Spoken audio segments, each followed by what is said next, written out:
Okay, so in exercise 5e, we're looking at some multiplication and division. So in question 5, it says write each of these expressions without any multiplication signs. So for a here, we have 2 times x, okay?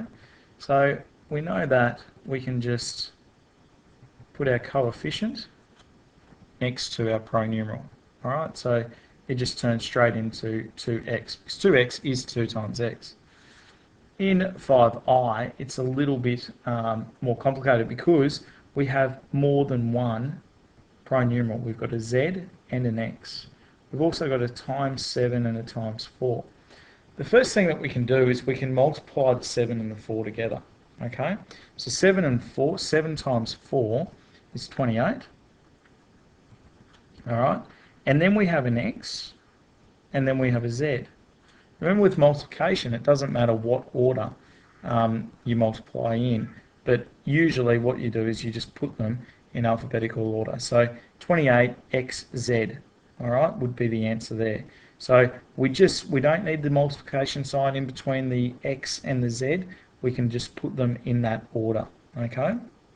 For question 6, it says simplify these expressions. Okay, so once again, instead of the pronumeral being by itself here, it also has a coefficient to it. Okay, so in this instance, 3a times 12, all we do here is we multiply 3 by 12, which gives us 36, and the a doesn't go anywhere.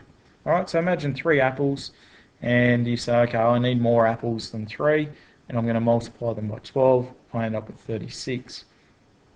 In 6f, we have 7e times 9g. Okay, so once again, we've got 2 different pronumerals. Okay, we can still multiply these 2 together though. 7 times 9 is 63. And we have e, g.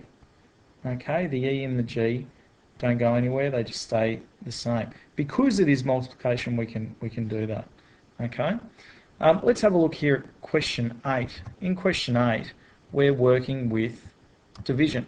Okay, we've got vinculums here, and we're working with division, and we can actually cross cancel here. So, for instance, in this one, 8a, we have an x here and an x there. Well, we can get rid of both of them. All right, we can cancel each of those x's out, and then we just end up with 2/5. Okay, in this instance here, we can do exactly the same thing. We can get rid of that y and get rid of that y, and we can also cross cancel here. So we can divide both of these by 10. So 10 goes into 33 times, and 10 goes into 44 times. And we end up with 3/4. Okay, so with all of these questions in question 8, okay, you can actually cross cancel, all right, and that's how we simplify it. Okay, good luck with multiplication and division.